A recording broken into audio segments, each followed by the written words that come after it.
So imagine the ultimate final boss in a video game. Oh, like the kind that just absolutely wrecks your entire party. Exactly. The kind of enemy that is so unbelievably overpowered, it required like the four strongest players in the world working in perfect, flawless synchronization just to put a dent in his armor. Right, a total raid boss scenario. Yeah. But now, imagine that when this boss finally starts losing, he doesn't just accept defeat. He rage quits. Worse, he decides to bypass the game entirely and just delete the universe's source code. Oh, wow. I mean, he is going to crash the entire server and take reality down with him. So how do you stop a threat like that? You don't hit him harder. You call the system administrator. And that transition, from the strongest fighter on the board to the entity that actually owns the board, Yeah.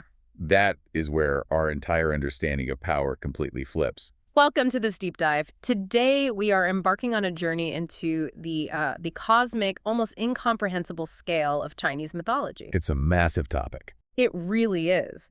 We are pulling from an incredibly detailed analytical breakdown of the lore behind the epic investiture of the gods, which is also known as Fengshen Yanyi. Right. And our mission for this deep dive is to figure out who holds the absolute highest power in this specific mythological universe. Which is a fun question on its own. Definitely. But more importantly, we want to discover what true power actually looks like when you are quite literally the rule book of reality. Because it's a text that fundamentally challenges how we think about authority. Mm-hmm.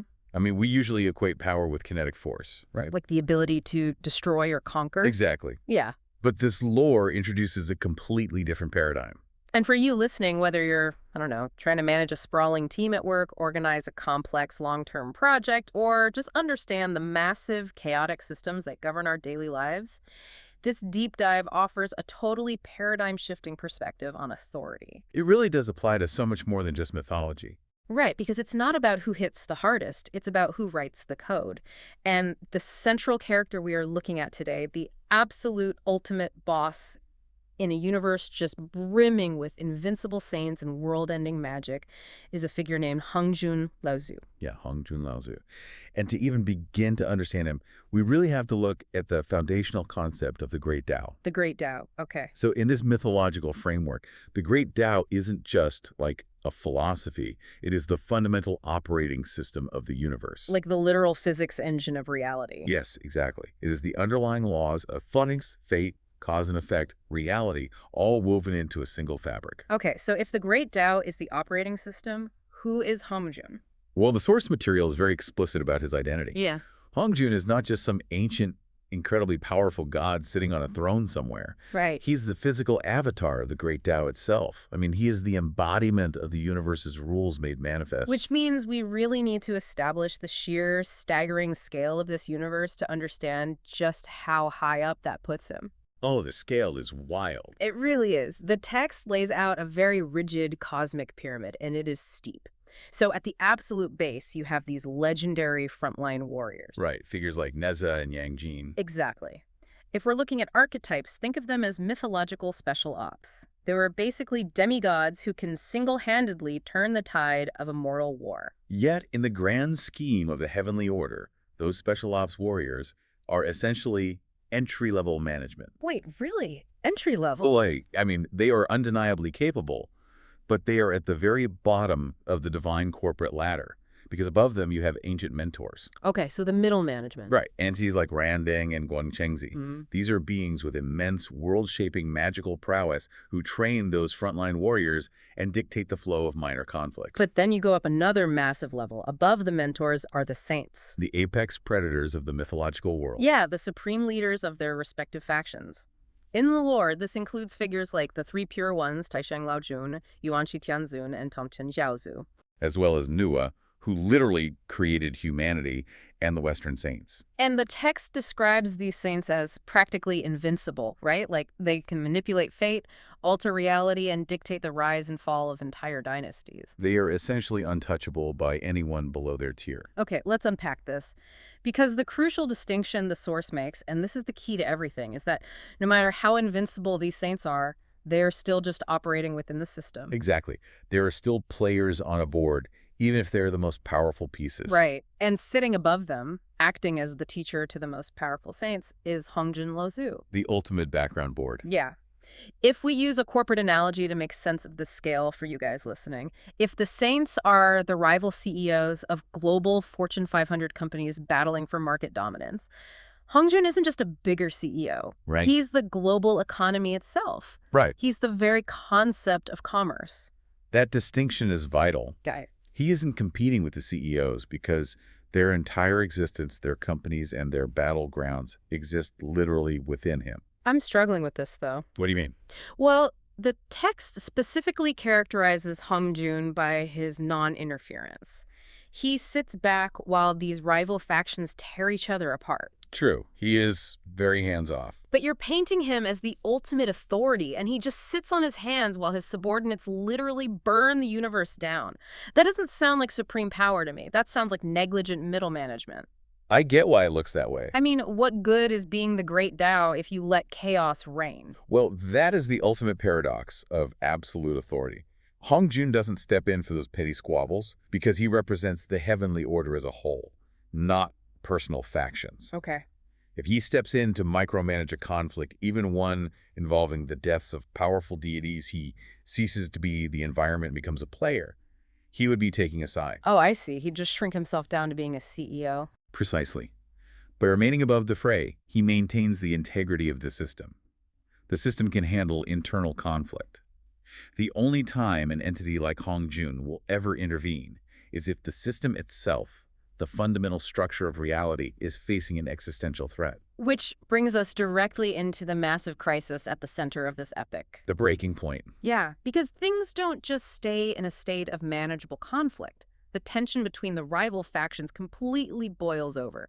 The war escalates from those frontline warriors to the mentors, and finally, the invincible saints themselves are forced to personally take the battlefield. And this is where the head of the sprawling G-sect, one of those supreme saints we mentioned, Tongtian Laojun, is backed into a corner. He goes completely rogue, doesn't he? Totally rogue. His disciples are falling, his sect is being dismantled, and his emotions just completely override his cosmic judgment.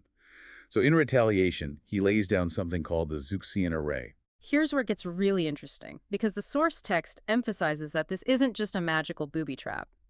It is the most terrifying killing formation in existence. It is the absolute peak of lethality. But how does it actually work? It doesn't just shoot fire or draw up meteors, right? No, the mechanics of the Zuxian array are far more insidious than that. It doesn't just inflict physical damage. It unravels the fabric of reality within its borders. Oh, wow. Yeah, it actively severs a being's connection to the Great Dao. And for an invincible saint, their immortality relies on that exact connection. So the array is absolute cosmic violence, designed to permanently execute the unexecutable. That is terrifying. It is so lethal that the text specifies no single saint can survive it. Not even one. It requires exactly 4 saints working in perfect tandem to crack it, which means the other factions have to ally 4 of the most powerful beings in creation, teaming up just to break Tongtian's defenses. A 4-player co-op final boss raid. Exactly. And they actually managed to do it. But that isn't the end of the crisis. That's just the catalyst for the real threat. Right, because Tongtian's response to losing isn't surrender. Of course not. His emotional state just spirals completely out of control. He decides that if he cannot win within the established rules of the universe, he is going to forcefully rewrite them. As the text puts it, he prepares to flip the table. He decides to reset earth, water, fire, and wind. I mean, he is going to completely erase reality and start over from scratch just because he lost the war. He's willing to take the whole universe down with him. And this is the moment where you realize a bigger weapon is useless. I mean, if the other 4 saints try to hit him harder to stop him, the sheer collateral damage of 5 invincible beings going to absolute all-out war would shatter the universe anyway. Exactly. You can't punch your way out of a collapsing dimension. So how do you even stop someone like that? You have to change the dimension of the conflict itself. Yeah. Which is exactly when Jun Lao Zu finally makes his entrance. And the dynamic of the epic shifts in an instant. There is no epic magical battle. Not a single spell cast. Right. Hongjun doesn't throw a single energy blast. He just summons the saints, including the rogue Tongtian, and they have absolutely no choice but to show up.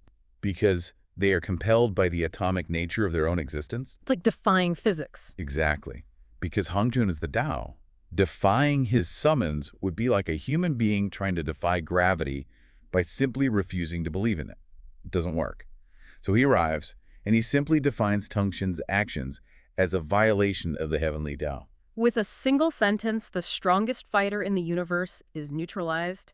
He is forced to admit his mistakes, and he accepts being physically restricted. No resistance, no epic final clash. There is zero room for resistance. What's fascinating here is what the source calls the difference in dimensions. Tongtian is the universe's top player, right? He maxed out his stats, he built the most lethal array, he could defeat any other entity in combat. Yeah.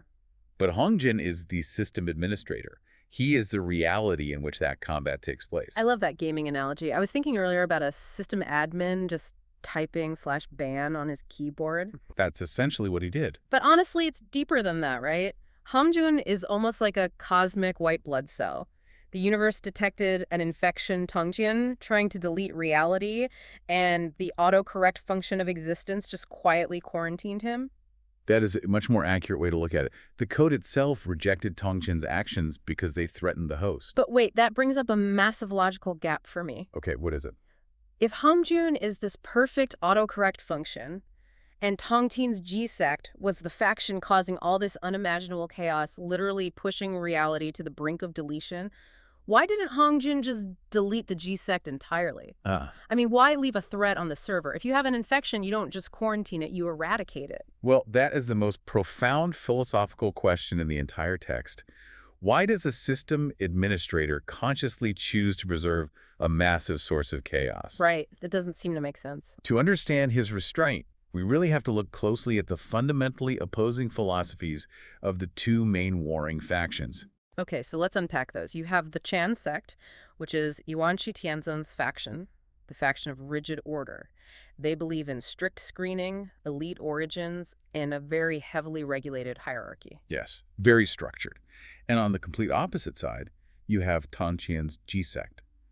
Their core philosophy is teaching without discrimination. So total openness. Exactly. It's about boundless inclusion, sprawling expansion, and the belief that any being, regardless of their species or background, can achieve ultimate enlightenment or the Tao.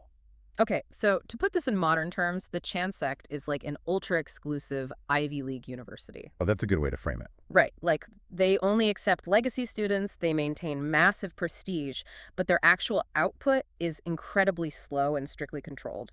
Meanwhile, the G-sect is like a massive, unregulated, open-source coding community. I like where this is going. Anyone can contribute, which leads to explosive innovation, but it also creates massive security vulnerabilities, like someone accidentally programming a virus that deletes the whole platform. That is a brilliant analogy. Boundless inclusion inevitably breeds chaos, while strict elitism breeds order but stifles growth. And the analytical text gives us three very specific structural reasons why Hongjun could not simply hit the delete key on the open-source chaotic G-sect. Let me guess on the first one. If you wipe out the chaotic open source guys, you are only left with the ultra-rigid Ivy League guys. A universe run entirely by the Chan sect's strict rules sounds completely stagnant. Exactly. The first reason is vitality.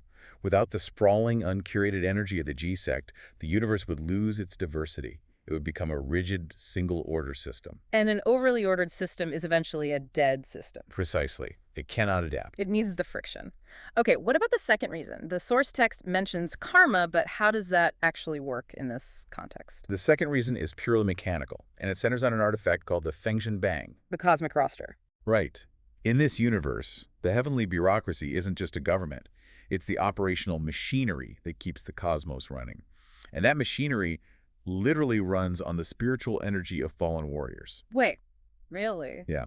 The Fengshen Bang is essentially a cosmic quota of souls that absolutely must be filled by casualties of this exact war to staff the heavens. Wait. So the universe literally required this massive, destructive war just to keep the lights on? Yes. The cause and effect of the universe demanded a blood sacrifice of spiritual entities. Many of the sprawling, chaotic disciples of the G-sect were fated to fill those necessary cosmic positions. Oh, wow. If Hongjun just magically erased the sect, that spiritual quota wouldn't be met. The machinery of heaven would grind to a halt, and the Tao itself would collapse. So the chaos of the G-sect was functionally necessary to fuel the universe's survival. That is wild. They were literally the fuel for the very system they were fighting against. Exactly. And there's a third reason the text brings up, right? Something deeply personal to Hongjun's nature as the Great Dao. Yes. The third reason is about impartiality. If Hongjun were to show bias, like if he destroyed the Ji sect simply because their chaos was inconvenient, while favoring the orderly Chan sect, he would cease to be the avatar of the Great Dao.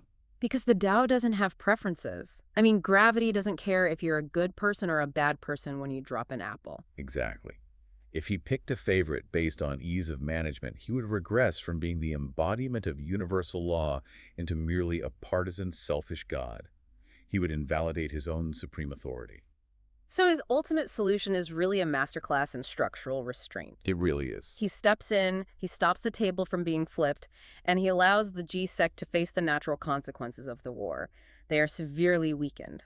But he ensures their philosophy, their roots, survive the purge. He prunes the chaotic branches so they don't block out the sun, but he deliberately leaves the tree in the ground. So what does this all mean? It really makes me think of an ecosystem, like a massive, complex forest. Okay, I see where you're going. Right, because if you are the park ranger, you don't go in and eradicate all the predators just because they hunt the deer and cause disruption. You actually need the wolves.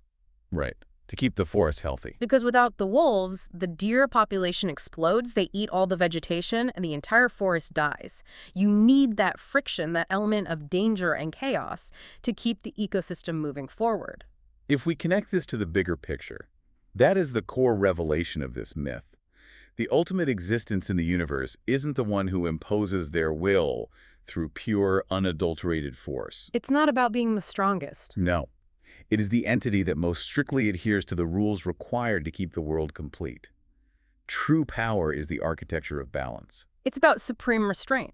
Hongjun has the power to unmake reality with a thought, but he uses that power almost exclusively to protect the ecosystem from the biases of its own most powerful inhabitants. And from his own biases. Yes. To protect the system from his own potential biases, he restricts himself to keep the universe whole.